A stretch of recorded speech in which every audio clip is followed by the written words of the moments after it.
I never thought my life would come to the day I'd be pushed into some unfamiliar kitchen corner, one hand clutching the side of my face still burning from hot oil, while my own son stood just 3 steps away and couldn't muster a single word. My name is Marcia Elling, 63 years old, a black woman raised on loud Sunday church services, family dinners full of laughter, and the unshakable belief that family is supposed to be the safest place you can come home to. But what happened that morning slapped that belief right out of me, so hard I swear I felt my heart drop onto that cold tile floor. Everything started off normal well. At least I prayed it would be. I was standing in the white-tiled kitchen of my son's house in Beaufort, fixin' breakfast for everybody. The chicken frying oil was bubbling soft, smelling good enough to make a grown man moan. I figured his wife's husband would like it, same way Devin, my son, used to tear it up when he was little. But I was wrong. Lord, I was wrong the moment I packed my bags and moved in here. Right as I turned to drop the chicken into the pan, Ariana, my 2 8-year-old daughter-in-law with that look she always got, like the whole world ain't never been good enough for her, walked in. She had on a red silk nightgown, hair wrapped high, not a drop of makeup on, but still sharp like she'd cut you just by looking. She glared at that pan like I'd committed some kind of crime. "What the hell you doing?" Ariana spit out, her voice dry as stone. I turned around, giving her a soft smile, trying to keep things calm. "Did you sleep all right? I'm just frying chicken. Devin loves this. Ever since Devin don't eat fried food in the morning," she snapped, looking at that chicken like it was garbage. "You trying to raise our cholesterol for what? You think you know everything? This ain't your old kitchen anymore." That sentence sliced right through me. Before I could say a word, she stormed up to the stove, snatched the wooden spoon right out my hand. The chicken slipped, oil splashed everywhere. A big drop hit my left cheek hot, sharp, cutting through my skin like fire. But what froze me in place wasn't the burn. It was what I saw behind her. Devin, my baby. The boy I raised with my own tired hands. The boy I held through fevers and nightmares. He was leaning against the kitchen doorway, sipping coffee like he was watching the morning news. Eyes empty, looking at me like I was a stranger. "Devin," I whispered, voice shaken. "Baby, I got burned." He blinked, didn't move a muscle, just took another sip and said a sentence I still can't wrap my mind around. "Mom, can you not make everything dramatic? Our morning already stressful enough. Our morning." Like I wasn't part of that hour anymore. Ariana crossed her arms. "You see? I've been telling you." She never listens. Bringing all her messy, outdated habits from that raggedy old house of hers. "I'm tired." She tossed the spoon onto the counter, half aimed at me. The loud smack echoed through the kitchen like a small explosion. I stumbled back, grabbing the counter so I wouldn't fall. In my head, I saw my late husband, Curtis. If he were alive, he'd never let nobody treat me like this. But Curtis ain't here. And Devin, my own child, was letting this happen. I don't know how long I stood there. Time felt heavy, like every second weighed a pound. My eyes burned, but I refused to cry. Ariana wasn't gonna get that satisfaction. Still, my body shook on its own, every breath trembling in my chest. Trying to keep my voice steady, I was only trying to help. Help. She let out a cold little laugh. "You helping by throwing oil everywhere, burning yourself? Messing up our whole morning schedule? You don't understand this house got rules? Or you think you important here?" I swallowed hard. I was important to Devin. At least, I thought I was, before this morning. Devin put his cup down and sighed like I was the problem. "Mom, I told you, Ariana likes things organized. You gotta adjust. You can't be doing everything your way, forever my way. The way I used to feed him, the way I cleaned, the way I loved him, none of that mattered." My chest tightened like someone grabbed my heart and squeezed. Ariana stepped back, arms folded, and said the sentence that shattered me. "Please stay out of our lives. We don't need some old woman here. A mother-in-law only matters when she knows how to stay still." My mouth opened, but no words came out. And then, a sound so soft it should have been nothing, but to me, it was thunder. Devin agreeing, Maybe. Maybe Ariana's right. Mom. My knees buckled. The floor spun. I held on to the counter like it was the last solid thing on earth. Baby, what did you just say? I whispered. He wouldn't look at me. Mom, you making things harder for us. You complain. You look. You just, you wear us out. Like I was a burden. Like everything I'd done for him meant nothing. I stepped back. The clock ticked on the wall. The smell of frying oil, coffee, and betrayal all mixed in the air, so thick it hurt to breathe. This didn't feel like my son's home anymore. It felt like a courtroom, and I was hearing my own sentence. I'm gonna go to my room.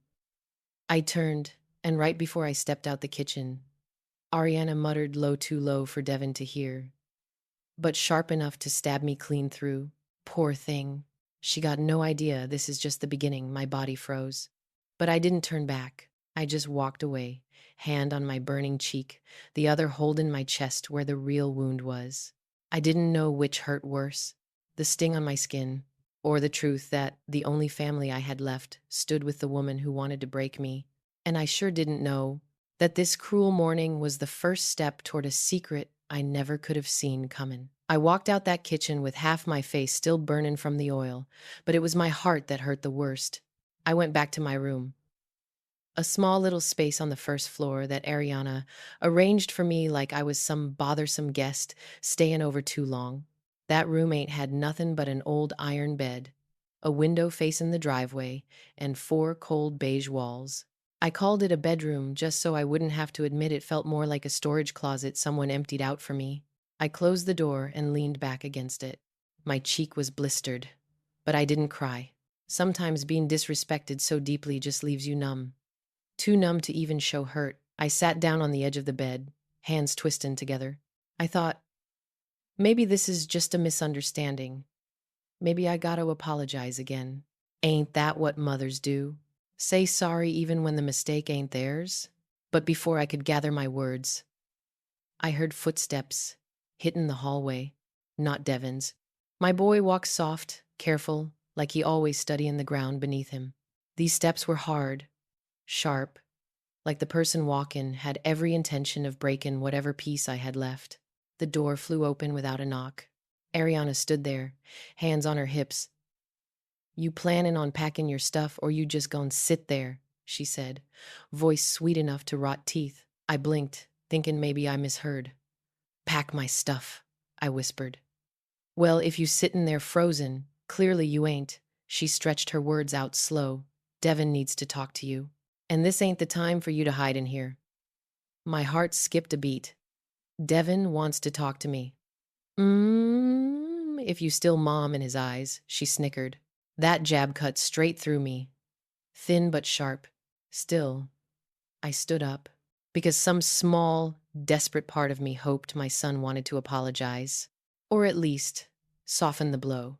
I followed her to the living room. Devin stood in the middle of the room, hands shoved in his pockets, looking uneasy but not at me. I stood right in front of him and felt like I was staring at a stranger. Worse, like someone who used to love me, but now just wanted me gone. Devin, I said gently. And someone's the gently, gently, and someone's re. He swallowed hard, eyes darting everywhere but toward mine. Mom, I think we need to have a serious talk. Ariana slid an arm around his back like she was claiming him. He's tired, she cut in, tired of living between two lifestyles. This house needs harmony. And you, Devin lifted a hand to hush her, but he didn't deny a single word. My head buzzed. Marcia Elling Devin exhaled, voice shakier than he meant it to be. I think it's not the right time for you to stay here anymore. I froze. What did I do wrong? I asked, throat tight, voice barely there. Ariana answered before Devin even tried. It ain't what you do wrong. It's the way you exist. The energy you bring. It makes this whole house heavy. He said it to keep the peace with her. That's what I realized when he didn't turn to me, not once to say, Mom, that's not true. Or, Mom, I want you here. Or, Mom, I love you. He just stood there, like someone who had already made up his mind long ago. "Mom, I think you should find another place," he said quietly. "I'll help with, um, the first month. But you gotta give us space." Space. I gave him everything for decades. From that first spoonful of oatmeal to the day he walked across that stage in a graduation gown. And now he needed space. I breathed slow, trying to calm the ache in my chest. "Baby, you really telling your mama to leave this house?" Ariana let out a short laugh. "Don't be dramatic. Think of it as redirect in your life." I looked at Devon, hoped for even a flicker of regret, a flicker of hesitation, a flicker of love. But no, Devon squeezed his wife's shoulder like he needed her strength to finish the job. "Mom, I'm sorry." Just 3 little words. No follow-up. "No, please stay." "No, I still need you." Just an empty apology, like he was talking to an employee he was about to let go. Ariana blinked, satisfied. "So you can pack today," she said, her voice sugary to the point of nausea. "We need to reorganize the room." The room? That tiny space downstairs they stuck me in? They already thinking about rearranging it the moment I step out? I felt like someone had just kicked me out of my own life. I forced myself to stand tall. "I only have one big suitcase. I'll pack," I managed, my voice rough, unfamiliar. Devon nodded. Ariana smiled. Outside, the wind rustled through the magnolia trees, sounded almost like applause for the cruelest scene I'd ever lived. I went to my room and folded my clothes. A few old dresses, family photos, the scarf Curtis bought me on our anniversary trip. My hands trembled with every item I touched, not from age, but from a grief so deep it hollowed me out. When I stepped out, my suitcase rattled across the wooden floor. Devon stood there with a white envelope in his hand. "This is just to help with the first month of rent," he muttered, eyes glued to the floor. I opened it. Inside, $200. My soul damn near fell straight through me. $200. After a whole lifetime of birthin' him, raisin' him, sacrificin' for him, that was my value in their eyes. Ariana folded her arms. "The taxi's on its way. Once you settle in, just call us. No need to come back." I pulled my suitcase toward the door. No one touched me. No one hugged me. No one tried to stop me. No whisper of "we'll miss you." Just the sound of the door closing behind me, right when my heel crossed the threshold. I stood on the front steps, suitcase beside me, noon sun spilling across the quiet little street with its perfectly parked cars. And in that moment, Beaufort usually so peaceful with birds chirpin', and the smell of the ocean driftin' by felt distant, cold, empty as a winter morning. I climbed into the taxi, looking back at the house one last time. The kitchen window where I once imagined cooking breakfast for my family sat shut, still, like I had never existed inside it. The car pulled off, and I knew my life had just been split clean in two in the span of a single morning. When that taxi pulled away from Devon's neighborhood, I stared out the window like maybe, just maybe, I could hold on to some little piece of my old life. But the house shrank and shrank, then vanished. All that was left were magnolia trees stretching across the empty road, shadows falling long and lonely. I tightened my grip on my purse sitting on my lap and took a deep breath, but my lungs still felt dry. "Where you want to get off?" the driver asked. A simple question, but it hit me like a slap. I didn't know. I didn't have nowhere to go. And that feeling not having nowhere to go felt like a black hole opening up right under my feet. Just "Drop me at the main bus station," I said, my voice cracking a little. He nodded. Maybe he'd seen plenty folks dragging suitcases with that same hollow look in their eyes. The bus station in late afternoon smelled like gas and ocean salt. Sun was slipping down, stretching gold light across the cold metal benches. I dragged my suitcase to a corner and sat down, arms wrapped around myself. People walked by, glanced at me, then looked away, like an old woman sitting with a bag was nothing new to them. I didn't blame them. If I'd seen someone like me before all this, I probably would have thought the same. just someone waiting on a bus. But I wasn't waiting on nothing. I pulled out my phone. 7% battery. I stared at Devin's name in my contacts, my finger trembling. Lord, I missed that boy. His round little face when he was small, his tiny hand clutching my shirt, the nights he ran hot with fever and wouldn't let go of my neck. And now, he wouldn't even pick up if I called. I turned the phone off. I wasn't about to humiliate myself more. The sky went dark fast. Cold from the ocean crept into my bones. And that's when I realized I needed somewhere to stay. I walked to a small motel nearby. The front desk girl couldn't have been more than 19, chewing gum, scrolling her phone. I I need a room for the night, I said. Got one, she replied. $70. I opened the envelope Devin gave me. $200. If I paid for the room, I'd barely have anything left. I bit my lip. I'll come back, I murmured, and walked out before she could question me. Night in Beaufort ain't the same as day. The soft, peaceful air turned sharp. The alleys looked tighter. The streetlights cast long, haunted shadows of anybody walking by. I rolled my suitcase along the riverwalk, the wheels scraping loud like my own tired sighs dragging behind me. Then I saw the old docks, a place I'd seen folks without homes huddled under the wooden beams for shelter. The dim street lamp flickered just enough to stretch the shadows out until the place didn't even feel like Beaufort anymore. It felt like a different world, one for the forgotten. I stepped under the overhang. A man was already there, curled up in an old denim jacket, hood pulled low. I started to back away, but he lifted his head. His eyes were tired but not mean. You need somewhere to sleep, he asked. That one simple question almost made me break. But I held myself together just for now, I whispered. He nodded and pointed to a space beside one of the wooden beams. Less wind over here. I followed his instruction, pulled my suitcase close, and sat. The wood was cold enough to bite. I wrapped my arms tight, every gust of wind stabbing my skin like needles. He studied me for a moment. First night out here, I didn't answer. He understood anyway. Same as me. Back then, he said quietly. Ain't nobody thinks they'll end up sittin' out here. But once you sittin', it means you ain't got no place left. My head dropped. I didn't know whether to thank him or cry. I stayed there until my legs went numb, eyes burning, listening to the waves slap against the lower docks. And somewhere in that rhythm, I realized, for the first time in my life, I was truly afraid of the dark. Not the night sky, but the kind of darkness that starts growing inside you. Around midnight, a noise jolted me.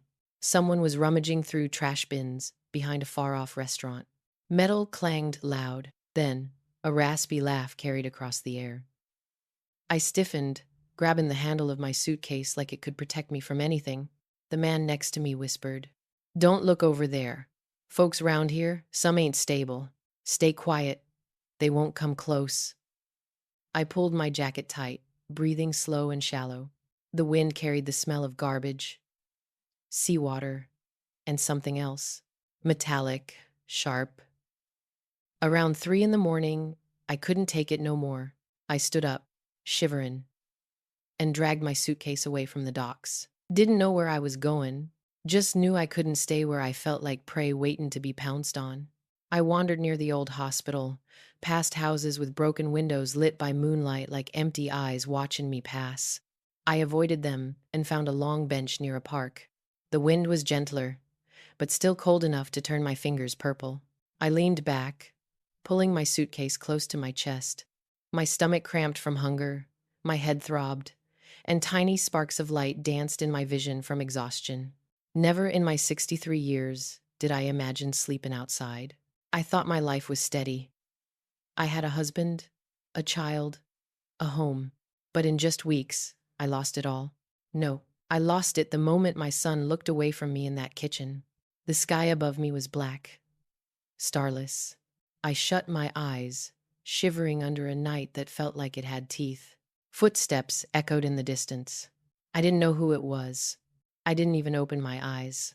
I just prayed the darkness wouldn't swallow me up. I clutched my purse to my chest. I used to think the worst pain was being told to leave your own child's home. But that first night on the street taught me another truth. The deeper fear is realizing no one knows you're disappearing. Under Beaufort's cold, empty sky, I understood I had truly reached the bottom of my life. I don't know when I drifted off on that bench. Footsteps somewhere far off. Wind cutting through the trees, cars humming in the distance. Everything blended into one thick, muffled sound, like I was floating inside a dream with no edges. When I opened my eyes, the sky had turned to dull steel, that blurry, seacoast kind of dawn where the light makes the world look half real, half ghost. My whole body was numb. I pushed myself upright, my back screaming like somebody been beating on me all night. My hand was still locked around the purse on my chest, like my body just knew I had to hold on tight.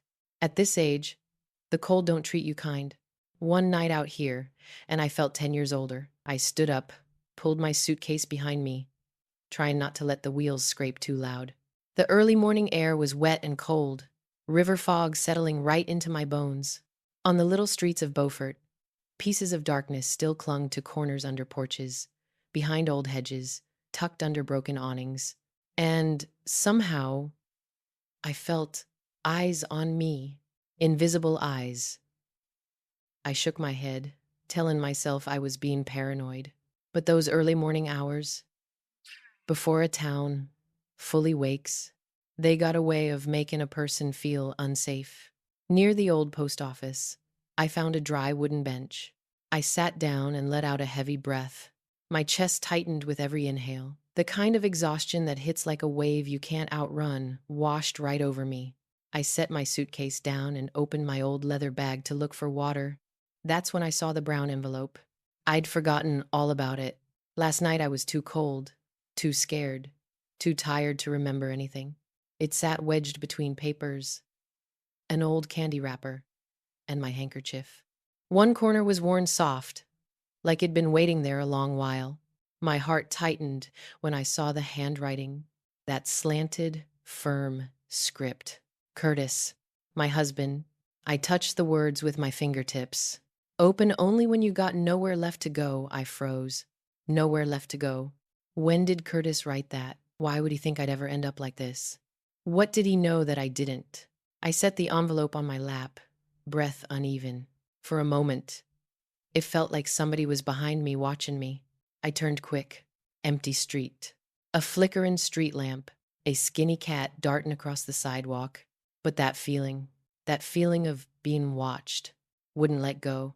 I told myself it was just leftover fear from the night. But that didn't stop my skin from crawling like somebody's shadow was stretching toward me. I took a deep breath and tore the envelope open. Inside were neat stacks of papers and a handwritten letter. I unfolded the letter first. The moment my eyes touched the first line, something in my chest clenched tight. My dear Marcia, if you're reading this, it means the darkness has found you again. Darkness. Curtis didn't use poetic words. He didn't talk in riddles. If he wrote darkness, he meant something. Something real. I wanted to stop reading, but my hands kept going. I don't know if I'll be there with you when that time comes. But I know life can turn cruel on gentle people. And you, Marcia, you always been too gentle for this world. I bit my lip till I tasted blood. Curtis always saw straight through to the parts of me nobody else bothered to understand. If you got nowhere left to go, remember this. I made sure you'd never have to depend on anyone. I spent years putting things in place so you could stand strong. My hands shook harder. In this envelope, you'll find every document to the assets in your name. It ain't a fortune compared to rich folk, but it's more than enough to make sure you never have to freeze, starve, or bow your head. Assets? I opened the second bundle of papers. A long list, addresses, numbers I didn't even know how to process, but I knew they were bigger than anything I'd ever held. I looked back at the letter. Don't trust the old house. Don't go back to any place that ever hurt you. You must leave. Marcia. A chill ran up my spine. Curtis had never spoken like this. Never wrote nothing that sounded like a warning. Like he knew something or someone was a real danger to me. I swallowed hard. And remember this, you stronger than you think. You better than the people who try to make you believe you worthless. You deserve safety. I folded the letter and pressed it to my chest. A tear slid down the edge of the page, smudging the ink. Then a small sound snapped through the silence. I jerked upright, heart thudding. A shadow slipped behind the wall across the street. Just a blink. Could have been a jogger or someone looking for shelter. But, and that feeling of being watched, it hadn't left. I clutched the papers tight to my chest, instinct telling me to hide them. My breath came shallow. I scanned the street again. Nothing. Nobody. Under the dim streetlight, Curtis's letter felt heavier, like he knew something long before I did. I stuffed everything back into my bag and held it close, like somebody might leap out and snatch it from me. My hands were ice cold but sweaty. I stood and pulled my suitcase fast. My legs trembled, but I moved quick. Every house on the block sat silent, not a single window lit. Wind rustled through the grass, whispering around my ears like someone breathing too close. I didn't know why Curtis left warnings like that.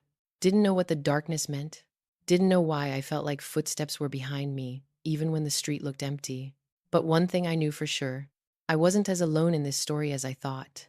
Because Curtis, resting in his grave 2 years now, was still watching over me in a way I couldn't explain. I hugged my bag tight to my chest and kept walking down that empty street. The sun still wasn't up, and the darkness, it still hadn't let me go.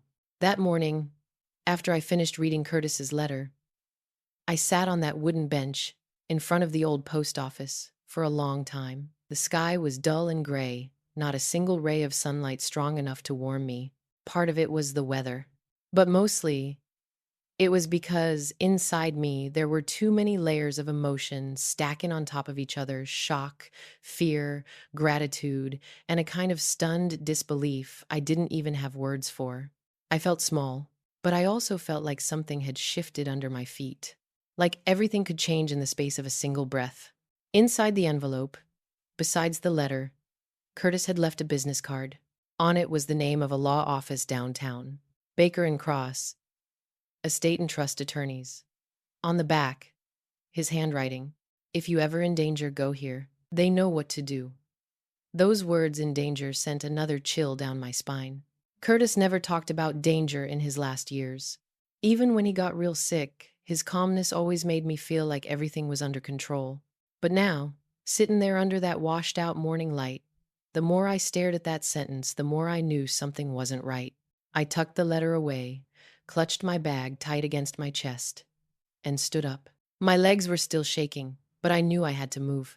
I didn't have anything left to lose, and for the first time in weeks living in the dark, I felt like maybe I'd grabbed hold of a thin little thread, leading me back toward the light. The law office was inside an old red brick building with big front windows and white curtains tied back neat.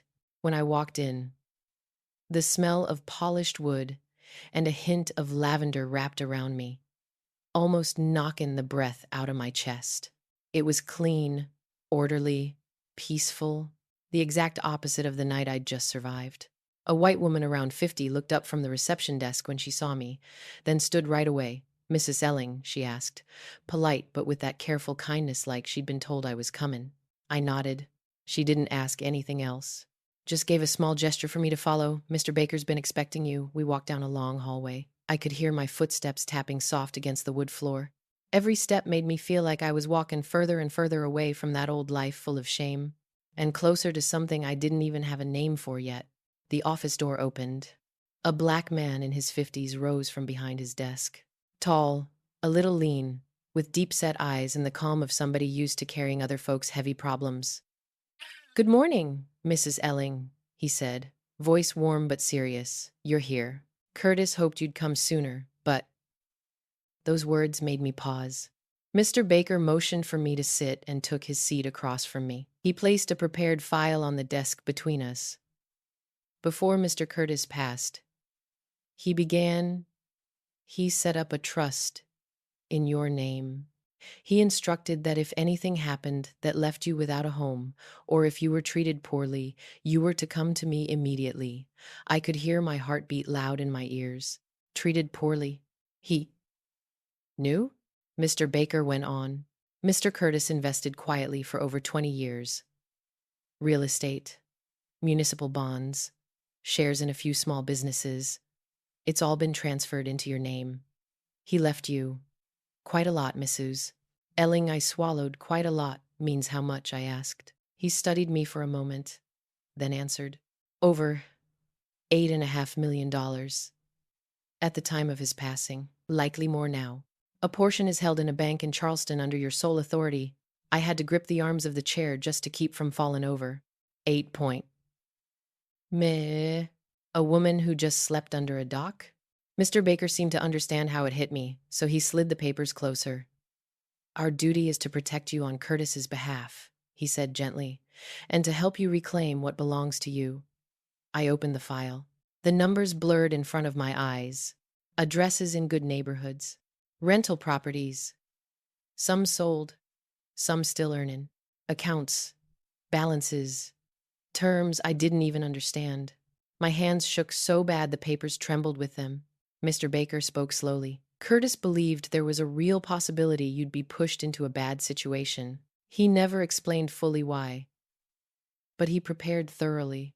He was certain the day would come when you'd need this. I closed my eyes.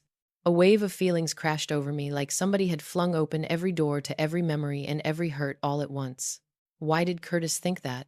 What did he see coming? What had I missed? Mr. Baker didn't let me drown in those questions too long, Mrs. Elling. First things first. That's unacceptable. Beaufort has areas that are dangerous for a woman your age. And he paused. Curtis specifically instructed that you were not to be alone for the first few days. I felt my heart beat slow, but in a different way now. The first few days. It sounded like he was hinting at something I wasn't ready to face just yet. Decide your next steps. But my throat closed up. For the first time in weeks, I felt like I was being treated like a person again. A person with a name. With worth. Not a burden. There's one more thing, Mr. Baker added. Curtis left a short message for you. I'd like you to read it now. He handed me a small folded note. That same familiar handwriting. I opened it. Marcia, if you're reading this, be careful.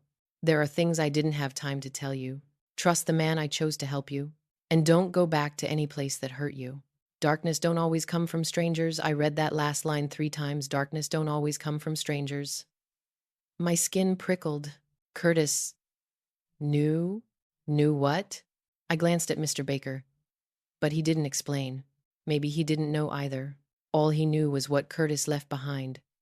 Preparation, protection, warnings, with no time left to fill in all the blanks. I covered my mouth with my hand, holding back a sob. When the door closed behind me, my legs felt weak, but my heart was beating fast in a different rhythm now. Not the rhythm of despair, but of something with fire in it. Something alive. The firm's car drove me to the hotel. I checked in, took a hot shower, and ate my first real breakfast in days. Later, sitting by the window, I watched the streets of Beaufort shine under the midday sun. That's when I noticed it. In the shade of a big oak tree across the street, a man was standing still. He didn't move, didn't look away, just stood there, like he'd been there a long time. And he was facing the hotel, facing my window. I looked back down at Curtis's note. Darkness don't always come from strangers. The words trembled in my hand. And if you're listening to my story right now, tell me, who do you think that man is? I really want to know what you feel first. If you put yourself in my place, drop a comment under this video and tell me what you think is waiting for me next. I stayed at the Seacrest Hotel for 3 days. 3 days ain't a long time, but to me it felt like some kind of empty space between two worlds. One world full of darkness, where I slept in cold wind, terrified I might vanish. And a new one, not fully safe, but at least it had locked doors, hot water, and people who were actually on my side. That first morning, waking up on a clean white bed, I broke down crying, just because I didn't hear wind whistling through a cracked roof, didn't hear the footsteps of strangers pacing by the river, didn't hear that drunk man's nasty laugh from that night. In that quiet room, I finally understood how completely worn out I was.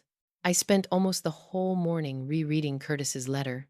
The more I read, the more it felt like his familiar hand was resting on my shoulder, telling me to stand tall. Don't bow my head. Curtis knew something. He didn't write that letter out of some general worry. Every line had a warning buried in it. Darkness don't always come from strangers. I whispered that sentence over and over, till it felt carved into my skin. And every time I said it, I saw that man in my mind again. The one standing across the street, staring up at my hotel window. On the third afternoon, Mr. Baker called, asking me to come by his office. When I arrived, he already had a thicker stack of documents waiting on the desk. "Mrs. Elling," he said, without softening his voice, "it's time for you to take back control of your life. Curtis left you a great deal, but assets only matter if you know how to use them." I touched the smooth wood of his desk, steadying my hands. I'd been a housewife all my life. The word assets to me always meant our little home, the only place Curtis and I lived for 30 years. Never could I have imagined it being tied to millions of dollars. "Help me understand," I whispered. And Mr. Baker began explaining. With every page he turned, I felt like I was walking into a whole part of Curtis's life I never saw while he was alive. My gentle, quiet husband, the man who held me every night while we watched TV, had been building a safety net so wide and strong it could catch me decades later. Mr. Baker pointed at the items in the file: 3 rental apartments in downtown Charleston, a small laundry business making steady profit, 2 pieces of land in Savannah, a duplex out in the suburbs, long-term investments, total assets, over $10 million. I sucked in air like my lungs couldn't find enough of it. Every number felt like a slice straight through my chest, not from pain, but from the weight of his love, from the realization Curtis spent years preparing for the day I'd get thrown out into the cold. Before I could even gather my thoughts, Mr. Baker slid another paper toward me. "It's currently being rented under Curtis's former management company, but from now on, it all belongs to you." I looked at the address, and my heart clenched. Morrow Street. Curtis always avoided that area. Every time I asked why, he'd just say, "It ain't the right place for you." But now, looking at the documents, I realized he bought the whole building and never told me why. 5 stories, 16 units. Estimated value, over $4 million. "We'll need to update the lease agreements, notify tenants, and set up a holding company under your name, Mr. Baker said. "So I suggest establishing a shell company to protect your identity." "Protect me? From who?" I asked. He paused, not uncertain, but choosing his words carefully. Curtis insisted on it. "All we know is he prepared for a situation where your name needed shielding. I believe we should honor that." Partly because I trusted Curtis, partly because something deep inside me said he wasn't being dramatic. This was necessary. That afternoon, I signed paper after paper. The formation of Elling Property Holdings, appointing Mr. Baker as legal representative, transferring every asset under new management. I sat there for nearly 3 hours, hand aching, but with every signature, something inside me sharpened and cleared. This was no longer the life where people got to decide things for me. If somebody tried to shove me into the dark, I was finally learning how to light my own damn lamp. By the time I stepped outside, the sky had softened into an orange glow. I stood on the sidewalk, watching cars go by, and for the first time in months, the world felt different. Not because of money, not because of power, but because I wasn't stuck dependent on anyone anymore. Only then did I realize how much I'd been trembling inside ever since Curtis passed. That night, the firm arranged for me to move into a temporary apartment. Not a hotel, just a clean, safe 2-bedroom up on a high floor. From the window, I could see the Beaufort River winding through the trees. I made myself a cup of hot tea and sat by the glass. As the steam rose, I felt the tension in my body melt just slightly. I traced the rim of the cup, letting the soft evening light warm the dark skin on my hands. But that peace lasted only a few minutes, because when I glanced to the right, I saw a figure standing down in the parking lot. Him, the same man who stared up at my hotel window. And he was looking up at me again. Not moving, not hidden, just standing there, like a shadow nailed into the concrete. I closed my eyes, trying to steady myself. Maybe I was imagining things. Maybe he was just some passerby. But when I opened my eyes, he was still there, still in that same position, still looking straight at the 14th floor window where I sat. And what chilled me even deeper, he wasn't alone, in the dark beside the lamppost. I saw a second figure, smaller, head bowed, barely more than a silhouette. I backed away from the window, breath breaking into short, shaky pieces. Curtis's words echoed in my head, every syllable louder than the one before. Darkness don't always come from strangers. I slowly pulled the curtains closed. Even with money in my name, even with a lawyer, even with a company, the darkness outside hadn't moved, hadn't flinched, hadn't stepped back. It didn't care that I had signed documents. It didn't care I had protection. It was still there, watching. I sat down, pressing the bag with Curtis's letter tight to my chest, like it was the only thing keeping me from falling apart. In the long, heavy silence, I heard the wind outside the window, and for the first time, I realized that sound wasn't really wind. It sounded like someone whispering right beneath my feet.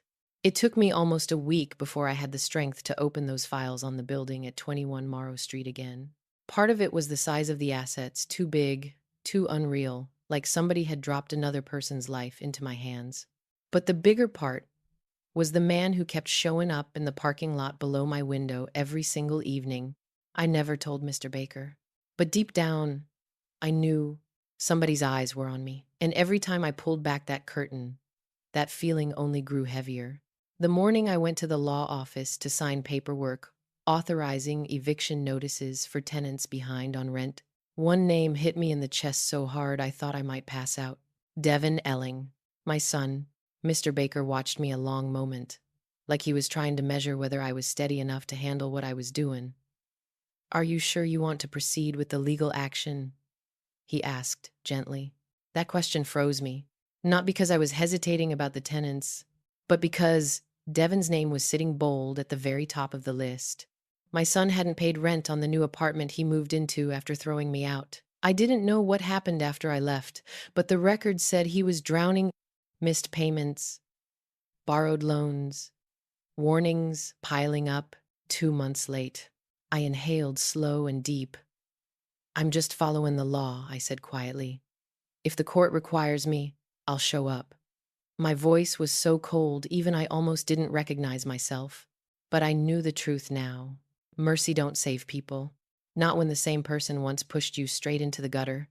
The hearing was scheduled for Thursday morning at Beaufort's little courthouse. The building was old, white paint peeling off the walls, but inside it was packed. I walked in wearing a black cap and dark glasses, just like Mr. Baker told me. Until everything was official, my real identity needed to stay hidden. The back row was filled with older women, a few men arguing softly. I sat between them, hands sweating, heart pounding in my chest. From where I sat, I could see the place where the defendants would stand. Then Devin walked in. He wasn't alone. Some friend I didn't recognize trailed behind him. But my son, Lord, he was thin, rough-bearded, dark circles under his eyes like he hadn't slept in days. His shirt was wrinkled, sleeves half unbuttoned. He kept looking around like he was searching for someone, maybe a lawyer. But he had no idea his mama was sitting right behind him. Something inside me trembled, the same trembling I had when he was a little boy fighting a fever, and I watched his chest rise and fall, afraid to blink. But this time, all I could do was clench my hands. I couldn't run up to him. I couldn't hold him. I couldn't protect him. I was just a stranger in the back row. The woman next to me whispered, "That boy must be in real trouble." I didn't answer. I just watched Devin bow his head when the judge called his name, Mr. Devin Elling, defendant, in the matter of non-payment of rent for 3 consecutive months. "Do you wish to represent yourself, or do you have counsel?" Devin swallowed hard. When he spoke, his voice cracked. I don't have a lawyer, sir." That moment, the panic in his eyes, the way he stood alone with nobody beside him, It hit me so deep it almost split my chest open. He looked exactly like I felt on the night I slept under that dock.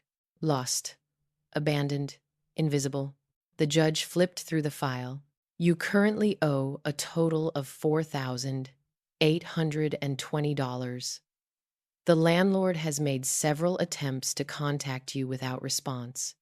Do you have anything to say to request an extension or propose a repayment plan? Devin froze.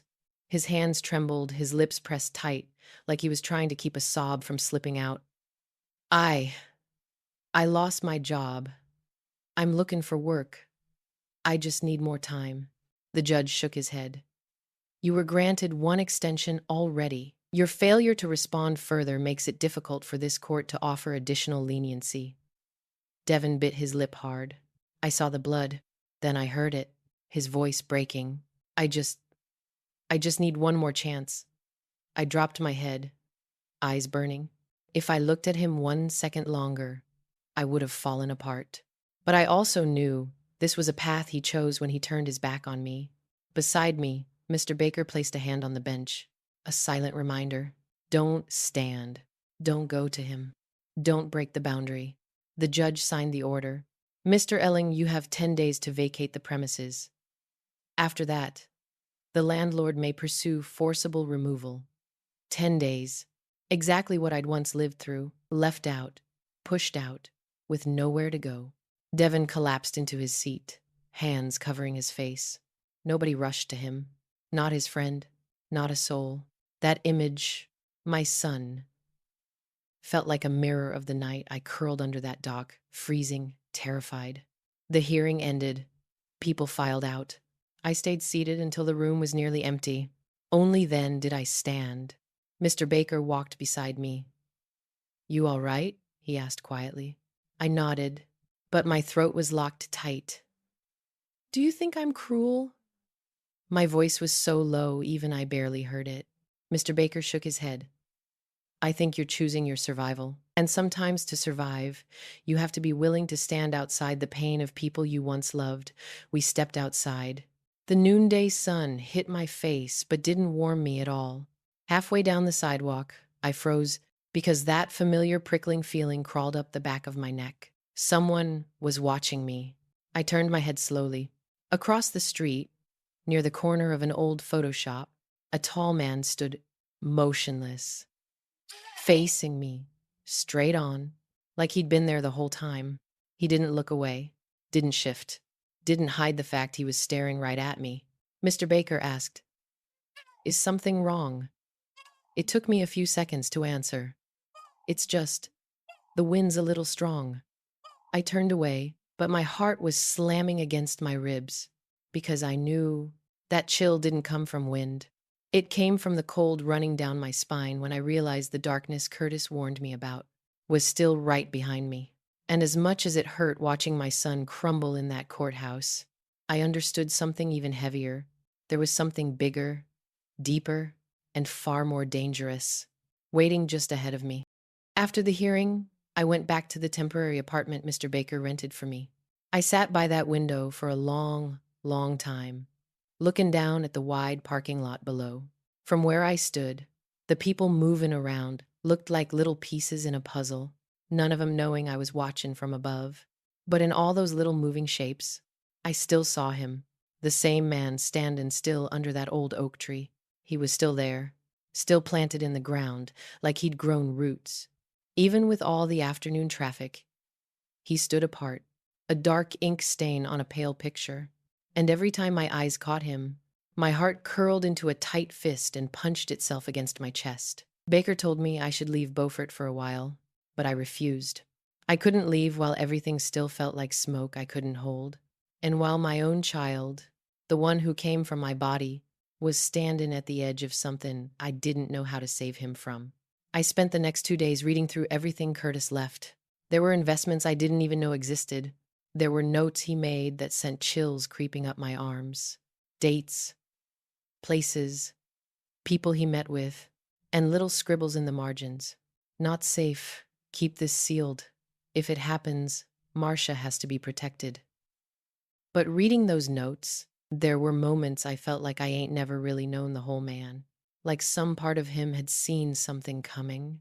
Someone coming. Something he was afraid might come for me after he died. And every time that thought hit me, the image of the man under the oak came back sharp. On the third afternoon after the hearing, Baker called, "Devin wants to see you." My hand froze on the table. "I don't know," I whispered. "If I can face him right now, he's at my office," Baker said quietly, "and he looks worse than he did in court." I closed my eyes. A part of me wanted to run, but another part, the part that still loved my child even when he broke me, wanted to see him, to see if there was anything left inside him for me, or if all I had left was a scar shaped like him. An hour later, I was there. Baker opened the door, and sitting in the chair by the window was Devin, but not the Devin I knew. He was thin, sunken eyes, hands clenched so tight the knuckles were white, clothes worn out, breathing shallow, like somebody had chased him through the night. When I stepped inside, he looked up, his eyes landed on my face, and broke open, "Mom." He stood like he'd been shocked. My lips trembled. I didn't know if it was anger or hurt. "Devin," I said softly. He stepped back, like he was afraid if he got too close I might disappear. Tears hid his eyes fast, like they'd been waiting behind a door he kept shut too long. "Why are you here?" he asked, voice cracking. I didn't answer right away.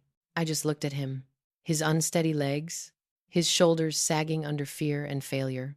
And despite everything he did, I still saw the little boy who grabbed my skirt when he got lost in the grocery store at 5 years old.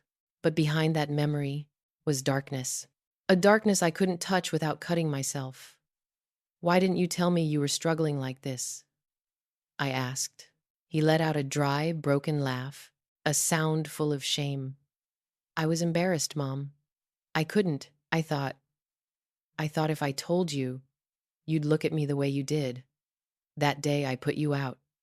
My hand tightened on the table. My chest stuttered one beat. Devin wiped his tears with the back of his hand. "You know what?" he whispered. "Ever since that day, I can't sleep. The house was always cold.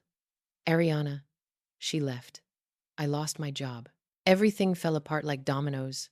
I I don't even know who I am anymore." I inhaled deep, not to calm myself, but to hold back the sigh that almost spilled out.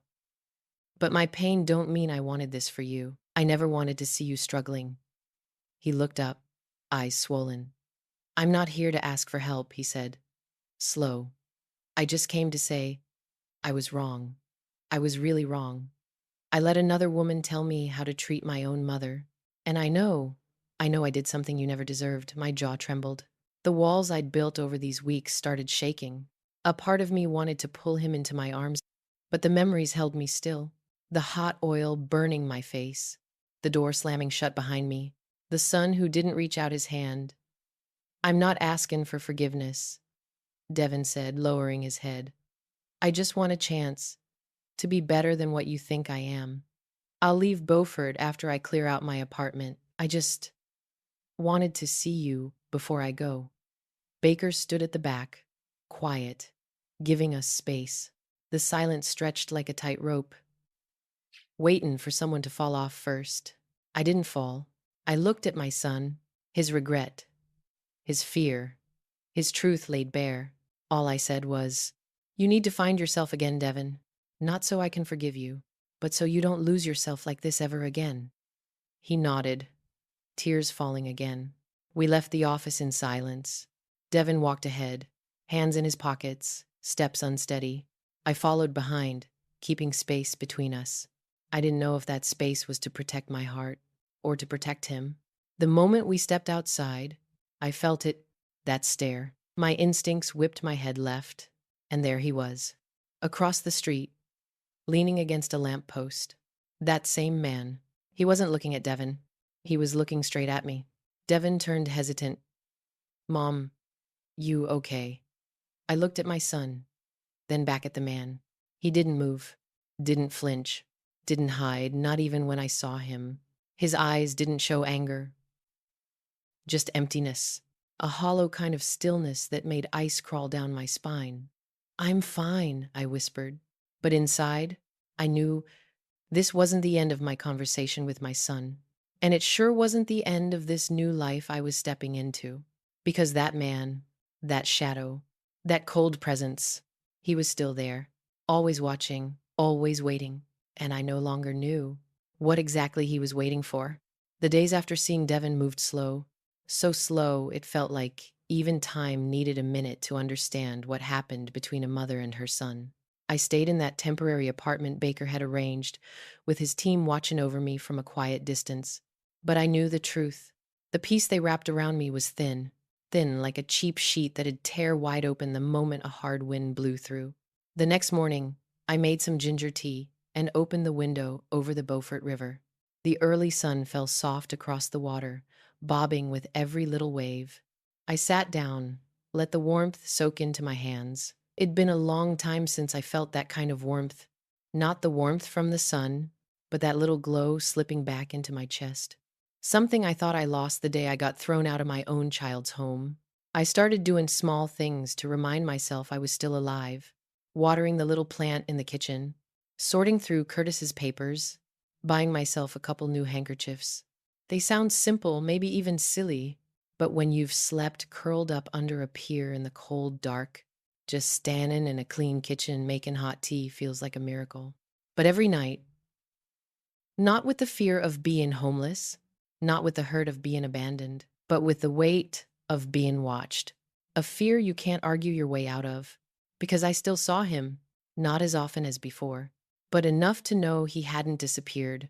A tall figure standing a few houses down, another day across the street. Sometimes just the slight shift of a shadow slipping across the sidewalk. Nobody would believe me if I said darkness following me around. But I knew it was real. Not a hallucination. Not nerves. Because every time he showed up, the air changed. Got thicker, colder, like he carried the chill of someplace I ain't never been. I didn't tell Devin. My baby was trying hard enough just to stand back up. He'd moved into a little room out on the edge of town. I knew the address, but I only visited once, dropped off a few things he needed, then left. I wanted to honor the boundary I set, but not leave him entirely alone. One afternoon, when I set a bag of food at his door, the quietest way I could help without reopening old wounds, I heard Devin's voice from inside. "Mom, you still out there?" I froze. I thought he wasn't home. I steadied my breath. "I'm heading out now, baby. Just dropped a few things for you." The door opened. Devin stood there, tired, but lighter than before. "I know you want distance," he said, "but if you don't mind, there's something." "I gotta say," I nodded. "I know you're scared," he said softly. "I saw it. That day you looked over my shoulder on the street. I don't know what's happening, but you gotta promise me one thing." I asked quietly. "What thing, baby? No matter what it is, don't face it alone." I looked at my son a long time. His eyes weren't the same. Not cold like the man who once watched me get mistreated and didn't lift a finger.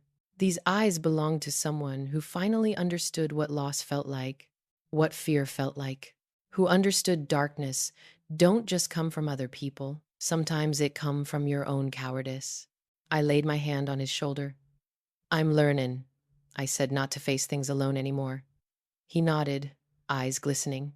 I walked away as the sun slid down, leaving a red shimmer on the rooftops. When I looked back one last time, Devin was still standing in the doorway, watching me like he was afraid I'd disappear into the night. The next weeks, I started rebuilding my life on my own terms. I talked with the law office about renting out some of the properties, chose what to keep, what to sell to keep cash flowing, learned how to read financial reports, learned how to make decisions instead of waiting for somebody to tell me what to do, things I never imagined myself doing or ever being allowed to do. Curtis handled everything, not because he thought I was weak, but because he thought I deserved rest. But now I see. What he left me wasn't dependency, it was freedom. One morning, I passed through the small market. A middle-aged woman was panicking because her purse fell down a drain. I helped her get it out and we talked a bit. Turns out she once lived beneath the Charleston overpass. She told stories I felt straight down to the bone. Stories of being pushed out, ignored, lost in the world like her own name had been taken from her. When she held my hand and said, "God sent someone like me to help me," I felt something clear, not pity, but understanding. The kind only people who've been thrown out of life can share. I realized this. I could stand tall, and I could lift somebody with me. That night, back at my apartment, I sat in the chair by the window. Outside, the street glowed warm with yellow lights, cars drifting by. And for the first time in weeks, I looked down at that parking lot and didn't see him. No dark shadow standing still, no quiet figure, no cold stare crawling up my spine. Just empty space, plain, quiet, ordinary. I didn't know whether to feel relieved or more afraid, because when a shadow disappears, it don't mean it's gone. It just means it's getting ready to show up somewhere else. I took a sip of my tea, leaned my head back. My new life ain't perfect. It's full of dark corners, unanswered questions, memories that ain't ever gonna stop achin'. But for the first time since the day I got thrown out of my own child's home, I didn't feel like a victim. I paid a heavy price to get to this moment. But in the quiet of that room, with warm light dancing across my cup, I knew, calm, steady, without a single tremble, I survived. Not just hunger, not just injustice, not just abandonment. I survived the darkness that swallowed me whole when Curtis died. The darkness is still around me. But this time, I got light of my own to look straight into it. These days, I've been learning how to open my window without flinching. I make my tea every morning, set 2 cups on the table, one for me, one for Curtis, just like we used to start our days together. I know he ain't sitting there no more, but somehow, I still feel him in every breath, every warm touch of sunlight sliding across my skin. Devin called me one weekend night. His voice sounded calmer, lighter, like he was trying to step past all the mess he made. He didn't ask for money, didn't ask me to save him, just wanted to know if I was doing all right, and told me he got himself a temp job at some warehouse. First time in months. I heard something in him that sounded like honesty. When I hung up, I looked out the window. Parking lot was empty, quiet. And right then I realized, even if the darkness still lived somewhere out there, it wasn't pushing me into no corner anymore. I ain't that woman no more. The one thrown out her own house. The one sleeping under a pier with her suitcase. The one shaken in the dark. I survived.